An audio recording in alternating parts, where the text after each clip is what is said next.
Ha felteszed azt a kérdést a gyerekeknek, hogy mik szeretnének lenni, hogyha nagyok lesznek, akkor manapság egyre nagyobb százalékban válaszolják azt, hogy tartalomgyártók, hogy streamerek, tiktokerek vagy videósok. Sokak szerint ezzel valami eredendő baj van, de azért egy kicsit árnyaljuk a képet azzal, hogy valószínűleg soha nem volt olyan a világtörténelemben, hogy egy gyerek csak úgy magától azt mondta volna, hogy ő villanyszerelő vagy karosszéria lakatos vagy környezeti mérnök akar lenni. A gyerekek erre a kérdésre mindig is olyan választ adtak, ami számukra szimpatikus, ami szórakoztatónak tűnik vagy izgalmasnak. A Jurassic Park kapcsán, ha rengeteg gyerek akart paleontológus lenni, ami lehet, hogy egy fokkal jobbnak tűnik, mint a streamer, mert a tudományhoz van köze, de lássuk már be, annyi paleontológusra azért nincsen szükség. De előtte is folyamatosan rockstárok, vagy zenészek, színészek, ilyenek akartak lenni a gyerekek, mert a médiából ez jött le, hogy az, akinek ilyen munkája van, annak nagyon menő életstílusa van, és mindenki ezt az életstílust akarta magáénak. Csak az a nagy különbség, hogy annó zenésznek lenni, vagy rockstárnak lenni egyáltalán nem volt elég a tehetség. Ebben a szakmában rengeteg kapuőr volt, lemezkiadók, producerek, akik eldöntötték, hogy ki juthat be abba az igazán nagy, magas életszínvonalú listába, és ki nem. Na most ehhez képest az online tartalomgyártás szerintem sok fokkal jobb, hiszen ma már tényleg bárki leülhet a Twitch elé és elkezdhet streamelni. És hogyha megvan a tehetsége, akkor lehet elég nagy. De hogy és mikor történt ez a változás? Mikor fordult át az egész abba, hogy már a technológiai feltételek megvannak, hogy bárki benyomja a kameráját és elindítson egy közvetítést, amit potenciálisan több millió ember megnézhet? És egyáltalán miért van az, hogy pont azok a platformok maradtak fenn a streamingre, amiket ismerünk? Ma az Unibet támogatásával a Netlegendák következő epizódjában a streaming felemelkedését és még így azon belül is a Twitch igazi felemelkedésének a történetét fogom összefoglalni. Sziasztok, én Dani vagyok, vágjunk is bele!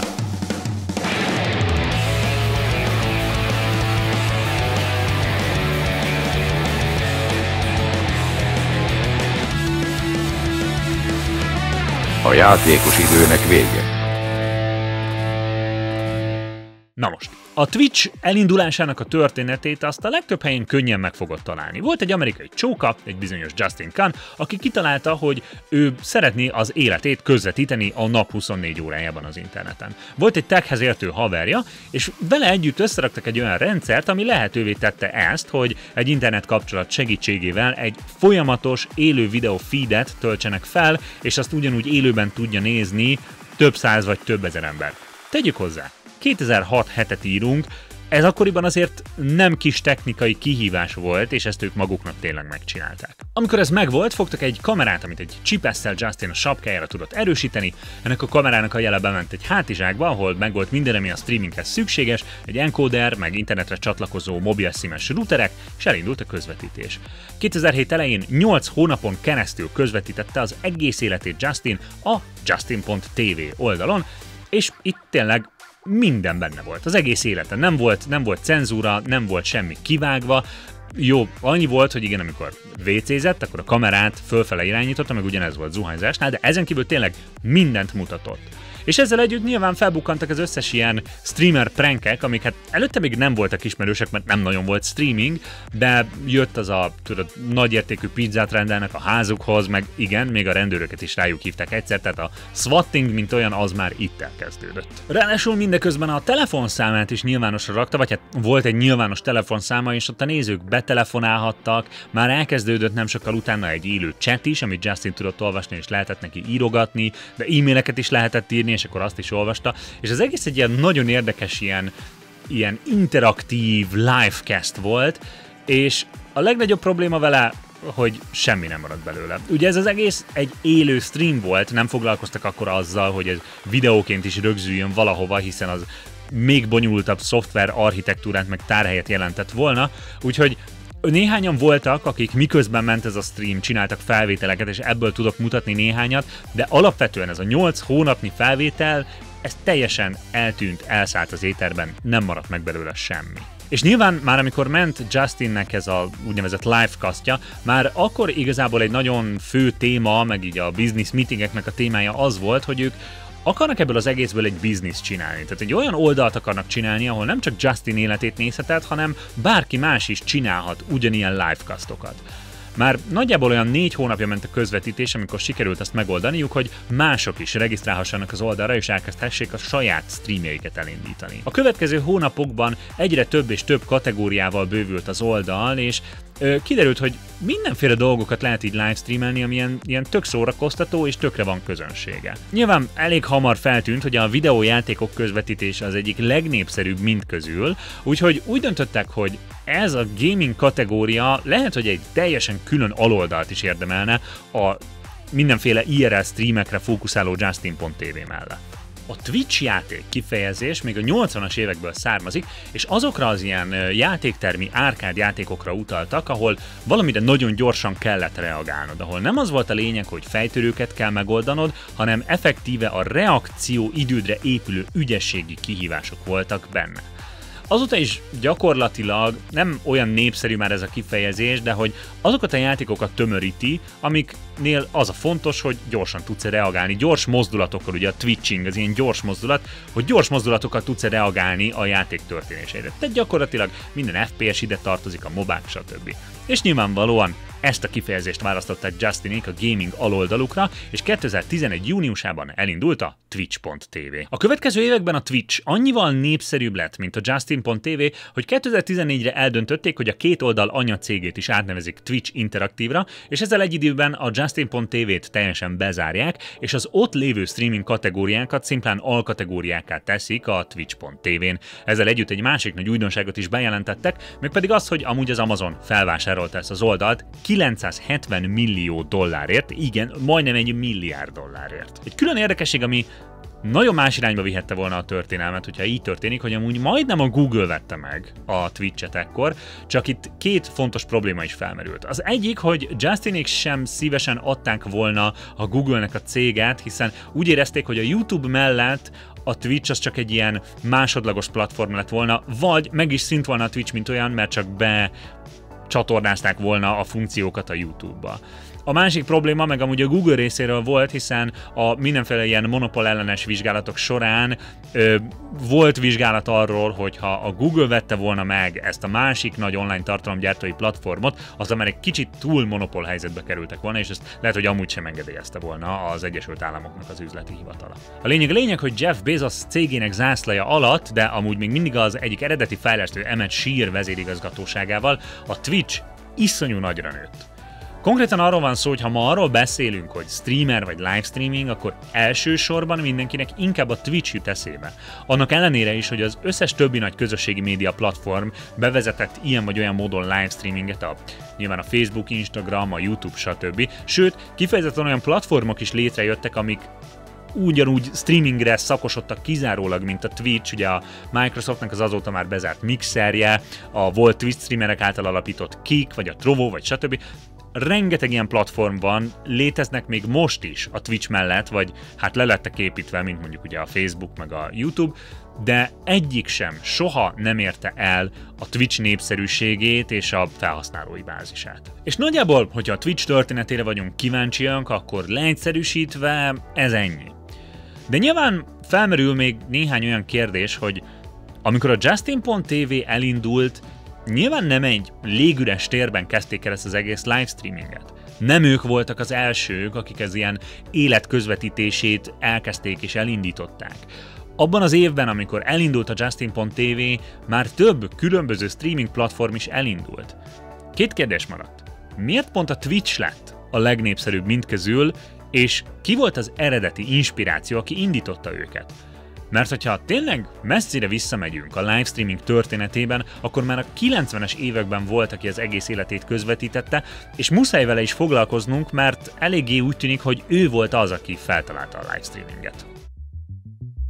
1996. április 3-án egy pennsylvániai egyetemista lány, Jennifer Ringley vett egy webkamerát, és ezt beállította a koliszobájában.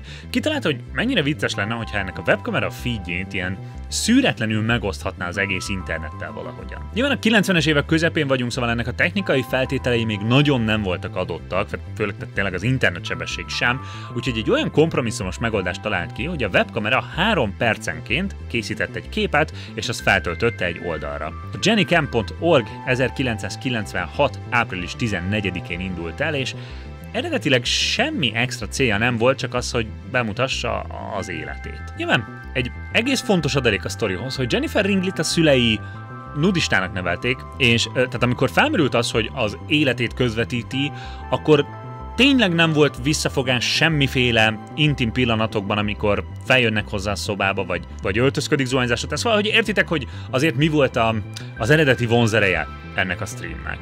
Elég sokáig amúgy ingyenesen futott, de egy ponton túl megnőtt annyira az érdeklődés, hogy Jenny kitalálta, hogy pénzt is fog kérni ezért az egészért, és egész sokan fizettek is. És nézzük egy kis korabeli kontextus, hogy miért is volt annyira meghatározó ez, mert tényleg nagyon durva belegondolni, de ezelőtt tényleg senki nem csinált ilyeneket. Eszedbe juthatnak az ilyen tévés reality műsorok, nem? Ahol bemennek egy házba az emberek és kamerák közvetítik minden pillanatukat, az tök hasonló. Az első Big Brother, a holland 1999-ben indult, 3 évvel a Jennycam után, sőt, kifejezetten kimondottan a Jennycam sikerére alapozva, abból inspirálódva született meg a Big Brother. Jenny a Jennycammel csak egyre sikeresebb lett a következő években. A siker csúcsán állítólag 4 vagy 7 millió megtekintést kapott naponta. Kicsit ellentmondóak voltak az információk, szóval valahol az igazság a kettő között lehet. A lényeg, hogy közben lediplomázott, amúgy webfejlesztőként tanult, tehát eleve azért tudta létrehozni ezt az oldalt, lediplomázott, munkája lett, beköltözött egy lakásba, és ahogy egyre nőttek a bevételei ebből a Jennycamből, egyre több kamerát is le tudott rakni a házban, sőt már volt az alap előfizetésen túl még egy ilyen prémium előfizetési szint, ahol már 3 percnél gyakrabban is megjelentek képek. De hogy még amúgy mindig az volt, hogy nem volt semmi interakció, nem volt egy élő chat, nem volt telefonszám, ahol betelefonálhattál, csak szimplán volt egy lány, akinek az életét végig tudtad nézni. És Jenny sikerén felbuzdulva amúgy ez időtájt egyre többen próbáltak meg szintén hasonló projekteket elindítani. Talán a legsikeresebb amúgy Anna Vug volt, aki 97-ben kezdte és 12 éven át streamelte az életét, és amúgy a csúcson ő volt a népszerűbb, még Jennynél is többen nézték az ő képeit. Ő egy zenész volt, és hát hasonló témájú streameket csinált. És amúgy külön vicces, hogy az, hogy hogyan lett vége a Jennycamnek, már az is gyakorlatilag a mai Twitch drámákat idéző helyzet. Tehát 2003 vége felé már úgy kezdett megfáradni ez az egész livestreaming, mert hogy Jenny ugye eddigre már teljes állásban dolgozott, szóval hiába voltak a lakás több pontján elhelyezve kamerák, ezek napközben csak az üres házat mutatták, este hazajött Jenny, és akkor is mondjuk leginkább csak aludt otthon. Viszont amikor 2003-ban Kaliforniába költözött, akkor a költözésben segítő egyik barátjával lefeküdt este. Na most ez, mondom, a Jennycamben ez teljesen átlagos és megszokott volt, tehát nem véletlenül volt az ágyra irányulva az egyik kamera, csak hogy a probléma az volt, hogy ez a csávó, akivel aznap este lefeküdt, az egy másik ilyen livestreaming camgirl, Courtney P-nek volt a vőlegénye, úgyhogy Courtney P streamjén már hetek, hónapok óta az esküvő tervezgetése meg ilyenek voltak. Szóval ebből volt az első igazi livestream fails dráma, ahol az emberek kiakadtak Jennyre, hogy tönkreteszi a kapcsolatokat. Na, ebből egy nagyon nagy botrány volt akkor a korabeli interneten, és sokak szerint ezért a kimondott ok viszont más volt, hogy miért hagyta abba a streameket. Tudnék, ugye az előfizetés beszedésére ő a PayPal-t használta, és PayPal-on tudtál neki közvetlenül utalni. Nem véletlen, hogy ugye a Twitch-en is így működik a donation, nem mindegy. Szóval, hogy a PayPal feltételei kicsit megváltoztak, és hoztak egy olyan szabályt, hogy olyan tartalomra, vagy olyan tartalomért fizetni nem lehet a PayPal-on keresztül, amiben bármilyen szinten ott van a meztelenkedés. Úgyhogy Jenny erre hivatkozva 2003. december 31-én évvégén befejezte a Jennycamet. A Jennycam.org amúgy azóta is él, azóta fullosan egy ilyen camgirl oldal, de tényleg tehát ez a Not Safe for Work camgirl oldal lett. De hogy közben az addig eltelt 5,5 évben Jennifer Ringli hatása az internetre elképesztően nagy volt, és tök durva, hogy mennyien nem ismerik a nevét. Tényleg az, hogy ő volt az első ilyen camgirl, az gyakorlatilag azt is jelentette, hogy ő volt az első, akinek kapcsán elkezdtük megtapasztalni, hogy hogyan működik ez az internetes nyilvánosság, és hogy hogyan lehet, tehát a magánélet és ez az interneten mindent megosztunknak a metszete és az ezzel kapcsolatos problémák, ezeket gyakorlatilag neki kellett először szembesülnie, amivel ma már a közösségi média miatt igazából bármelyikünk szembesül, akkor is, ha nem vagyunk streamerek. És arról nem is beszélve, hogy nyilvánvalóan előtte is, tehát Jenny előtt is voltak sokan, akik kitalálták ezt, hogy egy kamera képét közvetítsék az interneten, meg az életüket, de előtte senki nem csinálta meg. Mert ne felejtsük azt el, hogy Jenny nem csak az első camgirl volt, nem csak az első szereplő volt, aki megosztotta az életét az interneten, hanem effektíve ő volt az első, aki lefejlesztett egy ilyen rendszert, ami ezt lehetővé teszi. Mert hogy mondom, Jennifer webfejlesztőként tanult, és mind a mai napig amúgy webfejlesztőként dolgozik, és hogy tehát ő a technológiai szinten is úttörő volt ebben az egészben. És nyilvánvalóan a Jennycam sikerén felbuzdulva nagyon sok ilyen programozó, fejlesztő volt, aki elkezdett dolgozni azon, hogy legyen valami olyan oldal, ahol ezt így összefogva lehet csinálni. Mert mondom, annak ellenére, hogy nagyon sok utánzója volt, és nagyon sok más ilyen camgirl bukkant föl, nem volt egy központi oldal, ahova felmentek. Mindenkinek magának kellett egy ilyen domént lefoglalnia, és valamilyen automatizációval a kamera képeket oda feltölteni rendszeresen. Nem volt egy platform, nem létezett az a kifejezés, vagy az a gondolat, hogy livestreaming platform, kivéve a programozók fejében. A 2000-es évek eleje felé nagyon sok ilyen szolgáltatás bukkant fel egymással párhuzamosan, és teljesen nyilvánvaló volt az, hogy a technikai feltételek most már azért adottak.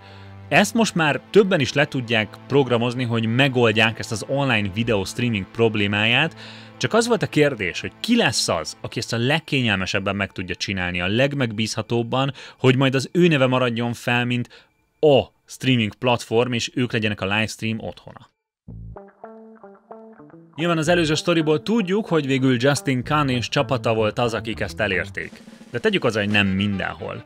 Már a mukbanges videónak az előtörténetében meséltem a dél-koreai Afrika TV-ről, ami szintén a 2000-es évek elején picit korábban, mint Justinék, már megcsinálta ugyanezt a streaming platformot, ott ugye eredetileg még ilyen tévéknek a kalózodásait lehetett nézni, és mellette lehetett bárkinek streamelni, és gyakorlatilag Dél-Koreában már egy pár évvel korábban kialakult ugyanaz a streaming kultúra és streaming közösség, mint amit a Twitch később meghonosított a nyugati interneten is. De ott volt még akkoriban a Ustream, a Stickam, a Bambuser, amik már mind léteztek bárki számára elérhető platformként a Justin.tv indulásakor, és ráadásul, hogyha megnézzük az akkori dolgokat, akkor gyakorlatilag még nagyobb funkcionalitással rendelkeztek, mint Justinék oldala. Az igazán nagy kérdés a Twitch történelmével kapcsolatban, hogy miért? Miért épp Justinék verziója volt az, ami fennmaradt és milliárd dolláros biznisz lett belőle, míg a többiek nevét kb. Már nem is ismerik manapság? A legkézenfekvőbb válasz pedig nyilván a személyesség. Az összes többi platform az valamilyen tech cégnek a terméke volt. Valamilyen videóval, online dolgokkal foglalkozó cég, vagy hát startup kitalálta, hogy ők csinálnak egy ilyen streaming platformot, ahol te videót küldhetsz élőben másoknak. A Ustream például konkrétan arra jött létre, hogy a Irakba kiküldött katonák tudjanak egyszerre hívni az egész családtagjukkal, ne egyesével kelljen őket felhívni például. Ehhez képest a Justin.tv eleinte nem szólt másról, mint hogy két jó barát összefogott, hogy egyikük életét élőben közvetítsék. Az első hónapokban nem azért mentél fel a Justin.tv-re, hogy te videót streamelj másoknak, hanem azért, hogy te kövesd Justin életét. Tehát gyakorlatilag megtapasztalhattad, hogy mit nyújthat egy ilyen platform nézőként, és ebből kedvet kaphattál ahhoz, hogy te is Justin szerepébe lépj, és te is ugyanígy közvetítsd az életet. De azok, akik ott voltak a platform hajnalán, azok mind úgy mesélnek a Twitchről, vagy hát még a Justin TV-ről, hogy ez nem egy ilyen videóközvetítő oldal volt, hanem egy ilyen családszerű közösség. A fejlesztők, a moderátorok folyton ott voltak random streamerek chatjén, hallgatták a visszajelzéseket az oldalról, a szolgáltatás megbízhatóságáról, és rengeteg olyan példa van, hogy olyanok, amik egy random streamen a chaten felmerül valami funkció, hogy ilyen lehetne a Twitchben, és a fejlesztők konkrétan berakták, mert ott voltak, mert figyeltek, mert részt vettek, és így közösen épült ez az oldal a felhasználókkal együtt, és mindenki egy kicsit a magáénak érezte. Nyilván itt alakult ki ez az egész emote kultúra is, és hogyha fölmentél egy streamre, láttad, hogy így van egy ilyen belső nyelvezet, ezeket az emotokat használják az emberek, és hogy tényleg azt érezted, hogy ez egy olyan közösség, egy olyan csoport, amihez ilyen jó érzést lehet tartozni. A Twitch csapata a kezdeti időkben nagyon sokat foglalkozott azzal, hogy tényleg egy ilyen tudatos célkitűzésként fejleszték is ezt a közönséget szándékosan. A Twitch moderátorok ismertek voltak az egész platformon, egyfolytában járták a streameket, és hogyha valakiről úgy ítélték meg, hogy ő több figyelmet érdemelne, akkor szimplán kirakták a főoldalra. Egy ilyen szép kölcsönös viszony alakult ki a platform üzemeltetői és a felhasználói között, És ez eredményezte azt, hogy bárki, amikor felmerült a kérdés, hogy én is akarok streamelni és mit csináljak, akkor nyilván mindenki a Twitch-et kezdte el ajánlani, mert itt volt a legjobb érzés részt venni. És nyilván mondom, a többi streaming oldalnak lehet, hogy voltak nagyobb funkcionalitásai, de már azért a legkezdetibb időkben kiderült, hogy a Justin.tv-n sokkal kevesebb volt a megakadás, mindenféle technikai gondok, és egyszerűen stabilabb volt a közvetítés, szóval mindenki ide jött át. Tehát konkrétan például, amikor elindult az e-sport közvetítéseknek az ilyen igazán nagy internetes nézettsége, akkor a Twitch volt az, akik szándékosan odafigyeltek, beszéltek a játékfejlesztőkkel, vagy az e-sport versenyek üzemeltetőivel, hogy a lehető legstabilabb kapcsolat náluk legyen, és hogyha te e-sport közvetítést akarsz nézni, akkor arra az alapmegoldásod az a Twitch legyen. Ennek volt köszönhető az, hogy annak idején az Amazon ezt a platformot akarta megvenni, és aztán még ezután is még több pénz ráköltéssel, néhány jól célzott ilyen nagy streamer exkluzív szerződésével tényleg bebetonozva a helyét a piacon.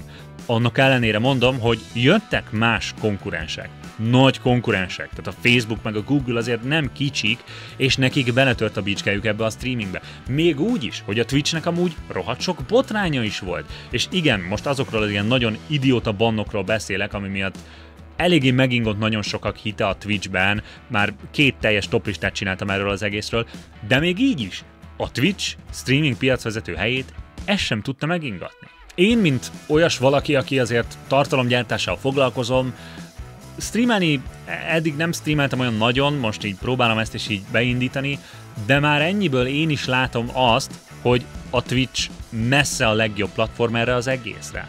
Én is próbáltam a YouTube-on streamelni, de a YouTube streamek, tehát technikailag annyi sok hülyeséget tartalmaz a YouTube-nak a streaming rendszere, hogy a Twitch-en sokkal kézenfekvőbb streamelni. Ezért is van az, hogy én most már YouTube-ra inkább nem is lövöm ki a streameket, annak ellenére, hogy sokat dolgoztam, hogy mind a két platformon mehessen, nem akarom a YouTube-ra is kilőni, mert annyit árt a csatornának, és annyival bonyolultabb, hogy sokkal egyszerűbb csak Twitch-re streamelni, úgyhogy amúgy, hogyha csodálkozom, hogy miért nincsenek YouTube streamek, csak Twitch-en vannak már, minden hétköznap délután, gyere nézd be.